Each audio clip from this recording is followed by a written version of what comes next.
다 함께 기도하시겠습니다. 하나님 아버지, 오늘도 이렇게 새벽에 말씀 앞에 나아올 수 있게 해주심에 감사드립니다. 우리의 삶의 진정한 주인과 왕 되실 수 있으신 분은 오직 예수 그리스도 한 분이심을 고백합니다. 말씀과 함께 우리의 삶의 방향을 정하며 주님과 함께하는 삶을 살아낼 수 있도록 이끌어 주시고 인도하여 주시옵소서. 이 시간 주님께서 함께하여 주시옵고 모든 것에 감사드리며 예수님의 이름으로 기도드렸습니다. 아멘. 하나님의 말씀 나누겠습니다. 오늘 본문은 에베소서 2장 11절에서부터 18절 말씀입니다. 에베소서 2장 11절에서부터 18절까지의 말씀입니다. 제가 가진 성경으로 신약 성경 311쪽입니다. 함께 합독하시겠습니다. 그러므로 생각하라. 너희는 그때 육체로는 이방인이요 손으로는 육체에 행한 할례를 받은 무리라. 칭하는 자들로부터 할례를 받지 않은 무리라 칭함을 받은 자들이라. 그때에 너희는 그리스도 밖에 있었고 이스라엘 나라 밖의 사람이라. 약속의 언약들에 대하여는 외인이요 세상에서 소망이 없고 하나님도 없는 자이더니 이제는 전에 멀리 있던 너희가 그리스도 예수 안에서 그리스도의 피로 가까워졌느니라. 그는 우리의 화평이신지라 둘로 하나를 만드사 원수된 것 곧 중간에 막힌 담을 자기 육체로 허시고 법조문으로 된 계명의 율법을 폐하셨으니 이는 이 둘로 자기 안에서 한 새 사람을 지어 화평하게 하시고 또 십자가로 이 둘을 한 몸으로 하나님과 화목하게 하려 하심이라. 원수된 것을 십자가로 소멸하시고 또 오셔서 먼 데에 있는 너희에게 평안을 전하시고 가까운 데에 있는 자들에게 평안을 전하셨으니 이는 그로 말미암아 우리 둘이 한 성령 안에서 하나님께로 나아감을 얻게 하려 하심이라. 아멘. 교회는 예수님을 믿고 하나님의 자녀가 된 사람들이 모인 공동체입니다. 하나님의 가족, 공동체가 곧 교회입니다. 그렇기 때문에 교회는 사랑과 은혜로 가득 차야 합니다. 그러나 현실 속에서의 교회는 갈등과 다툼이 빈번히 일어나게 됩니다. 그 이유는 무엇일까요? 에베소 교회에는 이방인 그리스도인들과 유대인 그리스도인들이 함께 섞여 있었고, 이로 인해 두 집단 간의 갈등이 있었습니다. 오늘 하나님께서 사도 바울을 통해 주시는 말씀을 함께 들으며 교회가 어떤 곳이어야 하는지를 살펴보겠습니다. 우리 교회가 어떤 모습이어야 할지, 그리고 그렇게 되기 위해 우리가 무엇을 해야 하는지 깊이 함께 고민해 보면 좋겠습니다. 교회는 서로를 이해하고 존중하는 공간이어야 합니다. 우리가 서로 사랑할 때 교회는 진정한 공동체로서 성장할 수 있습니다. 사도 바울은 에베소 교회의 이방인 그리스도인들이 구원받기 전 어떤 상태에 있었는지 설명합니다. 11절에서 11절은 이렇게 말합니다.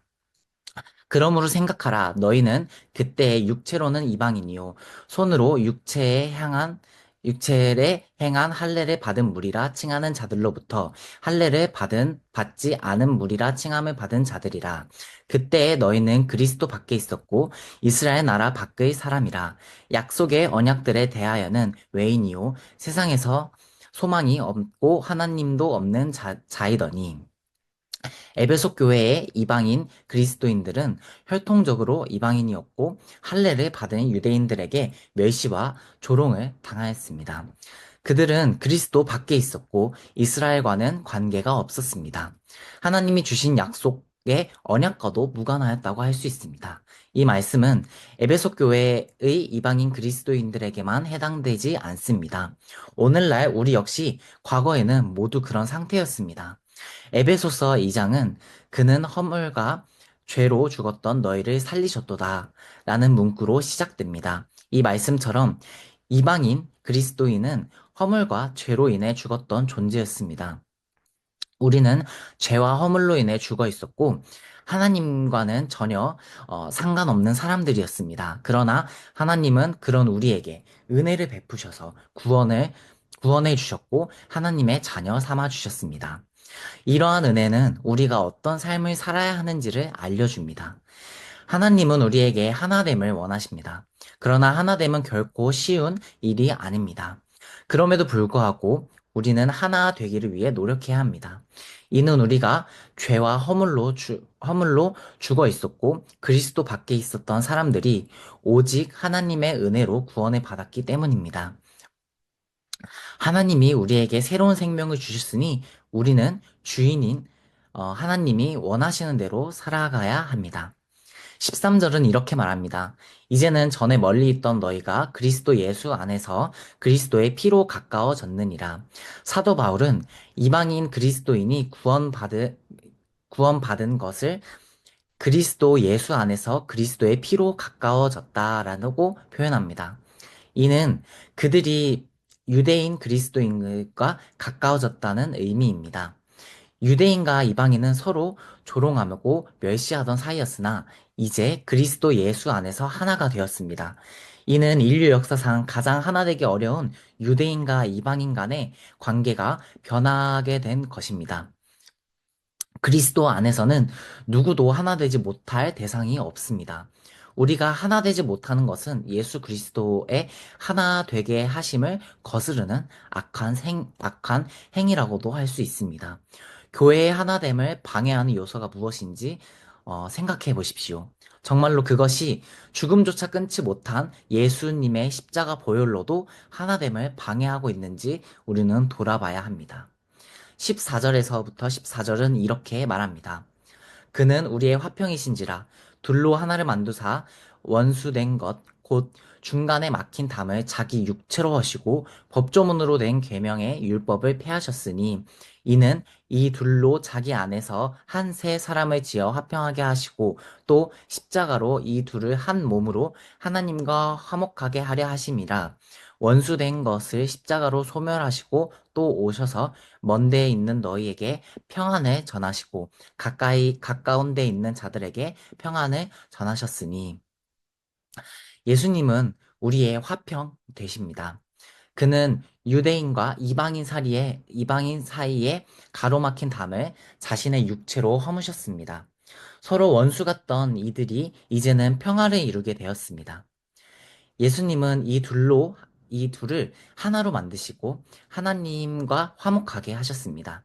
이는 하나님과의 화목을 기초로 하며 예수님의 십자가로 인해 가능해졌습니다. 하나님과 화목을 이루시고 오랜 세월 동안 유대인과 이방인이 원수되었던 것을 십자가로 소멸하셨습니다. 이제 가까운 곳에 있는 사람이건 먼 곳에 있는 사람이건 간에 평화를 누립니다.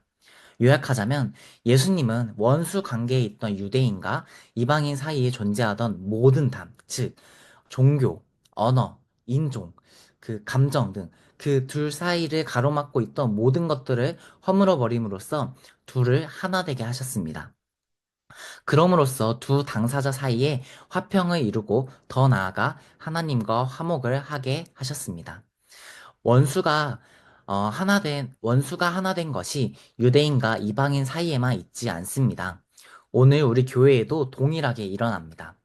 예수님께서 지금 우리 사이에도 막힌 담을 모두 허무셨기 때문입니다.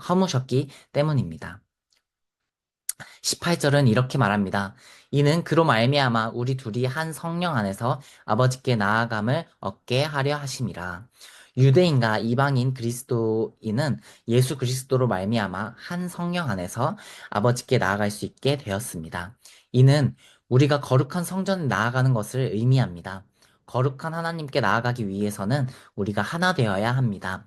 하나님께 나아가는 것은 매우 큰 축복입니다. 우리가 하나가 되어 나아갈 때 아버지께서는 기뻐하시고 더 큰 은혜와 복을 주실 것입니다. 성령님이 함께 하시는 우리 안에서 서로 하나 되지 못한다면 이 또한 얼마나 슬픈 일이겠습니까? 우리가 주 안에서 하나 될 때 성령님께서 기뻐하시고 더욱 은혜와 능력을 베푸실 것을 믿습니다. 마무리하면 그리스도인 공동체는 하나 되어야 합니다. 교회뿐만 아니라 가정에서도 마찬가지입니다. 그리스도인 공동체가 하나님의 은혜를 체험하지 못하고 어려움을 겪는 이유는 하나 되지 못하였기 때문입니다. 그러나 우리가 하나 될 때 하나님은 기뻐하시고 하늘에 신령한 은혜와 복을 부어 주십니다. 우리의 몸의 수많은 다른 부위들이 서로 화합하여 몸을 잘 움직이듯이 우리도 비록 다른 성격과 재능을 가지고 있더라도 예수 그리스도 안에서 하나 되어 주님 보시기에 기뻐하실 공동체가 되기를 소망합니다. 기도하시겠습니다. 하나님 아버지, 오늘도 귀한 아버지의 말씀을 함께 묵상할 수 있는 시간을 허락해 주심에 감사드립니다. 예수님께서는 모두를 위해 십자가를 짊어지셨습니다. 나의 어떠한 잘남 때문이 아니라 온전히 그분의 사랑과 긍휼하심으로 우리는 구원받았습니다. 그렇게 구원받은 우리가 주님 안에서 하나됨을 잊지 않도록 성령님, 우리의 마음을 붙잡아 주시고 이끌어 주시옵소서. 주님께서 주신 공동체를 통해 더 큰 은혜와 복을 누릴 수 있게 해주심에 감사드립니다. 이 엄청난 복의 공동체를 주님만을 머리 삼으며 화평으로 서로 섬길 수 있도록 도와주시옵소서.